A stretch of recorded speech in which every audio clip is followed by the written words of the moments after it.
I will let you go first. We're gonna do this where we do what is our favorite fake trade that could possibly happen right now in the NBA.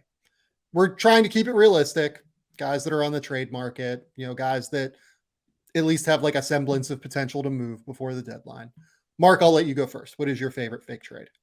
Yeah, so it's a smaller one, which I think honestly tracks with how this year is going and what it seems like Yeah. it's going to be. And I don't necessarily have a full one wrapped up, but it's more I want to see this guy on that team, and that's Jarred Vanderbilt of the Kings. Um, he's starting to get phased out a little bit in Utah, and understandably, like we're going to talk about. I mean, Walker Kessler has legitimately blown me away this year in what he's Yeah. doing and how he's looked. Um, and obviously, Jarred has limitations, but he really has made good strides this year. Like he's a little bit more comfortable handling the ball. The passing has really popped. He's taken more shots. I still don't believe in it. Like he's trying to work on it. I appreciate that, but like the actual like DHO run like a madman, play hella defense, go crazy game works for him. He's still young. Like he's 23. I believe is he a free agent this summer? I'm trying to look right now at his contract. No, I think he has one more year left after Okay, this well one. that makes all the more incentive to trade for him then, in my opinion. But like, it's been reported already that he is gettable. And just based on what the trajectory's been with him in Utah, that makes sense too. But I think adding a guy who can kind of play all over the place, can play backup five for them, which is I think the only thing I would want to see, and part of why I like this for Sacramento, I don't want to see Sacramento do something like the Harrison Barnes trade that they did 4 years ago. I think that was 4 years ago when they were the last time that they had, a really promising team. They make the trade for Harrison. And obviously Harrison has been a really good player for them. That's not shade at Harrison. It's more this team is really promising for what they can keep doing and building on what they have now. They're really young. I like their style. I like what they're doing. Obviously, adding more ability to just be versatile with defense and adding more talented players and young players with potential. Like I think to me, Jarred's a guy who can come in, automatically be a fit in what they run because obviously Utah runs different stuff than what they do. I think Utah runs the best stuff in the NBA, frankly, but I think he would fit a lot of what the Kings like. I don't know that you could really play him and Domas together, but I think you could at least try it. Mike Brown's shown willingness to try stuff. And I just like the idea of what that could look like for both sides because you're adding something that helps you improve right now without likely sacrificing much long term, which I think is important for them in how they're going to go about continuing to build as a team. Because this is a team that I would like. This is very much a team that I would not like to see go out and add some big vet at the deadline. Like I don't know what that does for them. Like yes, it makes them better, but I don't view them as a team who needs to be quote unquote all in right now. I think you ride what you're doing and continue going from there and trying to build off of it. And to me, Jarred is a guy who helps in that regard. Yeah, sneaky thing with the Kings is that where they've been so successful this season, I think, is just always having 4 floor spacers out there. Yeah. Like almost at all times, it feels like. And surrounding Sabonis with just like crazy amounts of shooting.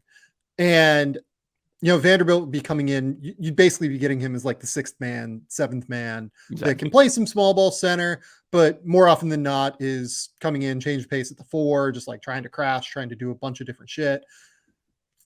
It's interesting. I do kind of like the idea of it. I'm like trying to wrap my head around what Sabonis and Vanderbilt would look like.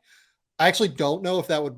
Maybe it would. Yeah, it's less about seeing Sabonis and Vanderbilt, and I think a lot more about like, okay, we're playing Jarred Vanderbilt 25 to 28 minutes per game as our spark plug, our big off the bench because, like, I think part of it has been Mike Brown really likes having different looks, but they don't have a solidified backup center. Like Rashawn Holmes is not there anymore in terms of a guy who I really have a ton of trust in. Like he had that one really good game, but then has been out of the rotation again. Trey Lyles has honestly been.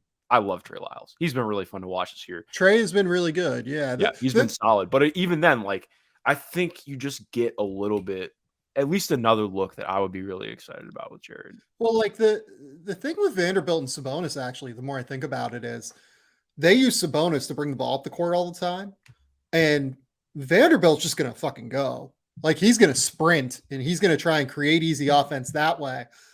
it'd be a really interesting like semi-transition kind of guy for Sabonis, and like they'll run that like, they'll run like a dribble handoff action in semi-transition. They've started like incorporating, this is some really fun shit. They've started incorporating like these almost like double drag handoff plays in transition for guys like Keegan Murray and like Harrison Barnes and Kevin Huerter, where they'll use like De'Aaron Fox as a decoy, where it's just like, oh, okay, Sabonis is bringing the ball up the left side of the court.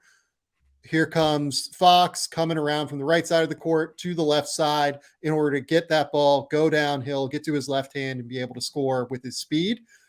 And then Fox will just come in and like set a screen for someone like Keegan Murray or Kevin Huerter, and then they'll run it around to a dribble handoff for Sabonis, or for that person from Sabonis. And it's just like, oh, like defenders can't do anything with this, right? But if you run that when you also have like, Jarred Vanderbilt in the dunker spot, like cutting through, and then that has to be defended in some way as well, that's actually like kind of an interesting wrinkle. And then Sabonis is out like on the perimeter so often now, initiating actions for the Kings, that like you just have Vanderbilt like kind of cutting baseline. It actually could be like really interesting. And then defensively, we all know what Jarred Vanderbilt can bring: super energy, very aggressive, flies around out there, great rebounder. I'm actually wrapping my head around this. I think this is actually a really, really good one, Mark. Yeah, I would personally love it. And can you imagine Mike Brown just on the sidelines watching Jarred Vanderbilt play defense? Like, I think that dude would that is a match made in heaven for the pair. And again, exactly like you mentioned, I think that there are going to be some drawbacks offensively, but that's part of the trade-off. I think that's what makes it realistic to me.